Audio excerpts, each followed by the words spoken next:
Imagine a morning on Mars. Your helmet visor fogs, the wind hums, and your habitat feels like a small apartment. When does this sci-fi daydream become a normal morning routine for humans living on Mars? To truly live on Mars means daily chores, bad coffee, and managing life support, not just a quick visit.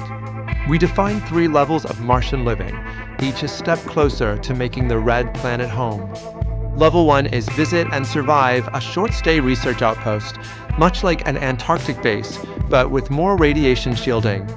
Level 2 is stay and sustain, a continuous presence with year-round crews, humming greenhouses, and 3D printers. Finally, Level 3 is live and belong, a settlement growing on purpose, with named tunnels and community spaces. The roadmap to Mars colonization faces 3 major challenges: physics, logistics, and biology.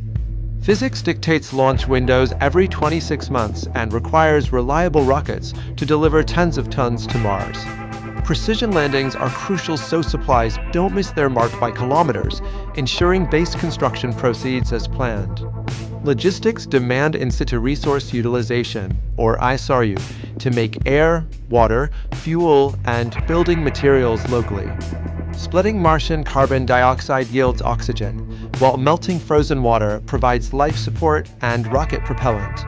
Regolith, Mars' dusty soil, can be sintered into bricks or 3D, printed into walls, transforming the planet from a campsite to a home. Biology presents challenges like 38% gravity, cosmic radiation, and extreme temperatures, all foreign to our Earth-evolved bodies. Long voyages impact bones, muscles, and minds, requiring sophisticated medical care and psychological support for crews. Communication delays of 4 to 20 minutes also demand strong crew psychology for conflict resolution and decision-making. A short-stay research outpost, Level 1, could see a first crewed landing in the late 2030s or early 2040s. This mission would prove landing systems, surface suits, power, and basic life support technologies like oxygen generation. Turning this into Level 2, stay and sustained, means pre-deploying cargo, assembling modular habitats, and scaling local production. A continuous presence with crew handovers could arrive in the late 2040s to early 2050s, with robust power and rovers. Level 3, a true settlement where colony makes sense, is likely a mid-century play, not a next-decade one. This involves a compounding effect. More power enables more fuel, heavier equipment, and bigger habitats, creating a self-expanding loop. Realistically, the 2050s and 2060s will see the first settlements that feel like small towns, in daily routine if not legal status. Power is the quiet king on Mars. Solar arrays need storage, while small nuclear reactors provide steady energy. Propulsion improvements, like nuclear thermal propulsion, will shorten transit times, reducing radiation exposure and cargo needs. Habitats are complex design puzzles requiring pressure vessels, advanced recycling labs, and spaces people genuinely want to live in. Picture garden modules under transparent domes, hydroponics resembling neon jungles, and common rooms projecting Earth forests.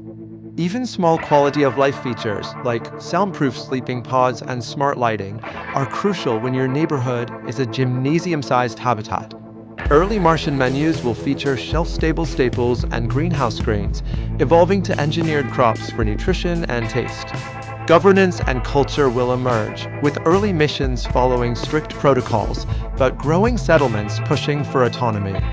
New traditions will appear, like Martian New Year celebrating locally generated power, knitting communities together. Mars will initially be a cost center, funded by governments and companies, but will eventually export ideas back to Earth. The scientific value is immense, from geology to the biggest question: did life ever exist on Mars? Risk is inherent. Failures will occur, but good teams build in redundancy and ethics. Understanding risk never goes to zero. The payoff, however, is historic, transforming humanity's future. So, when will humans truly live on Mars? Here's a grounded, no-hype answer. First, a serious short-stay research outpost, late 2030s to early 2040s, if key vehicles and life support demos prove out. Next, a continuous presence that hums year-round, late 2040s into the 2050s, with ISRU, power, and habitat scaling in place.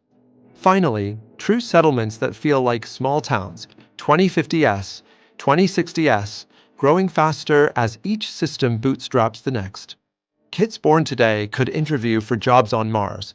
It's closer than you think, considering humanity's long journey.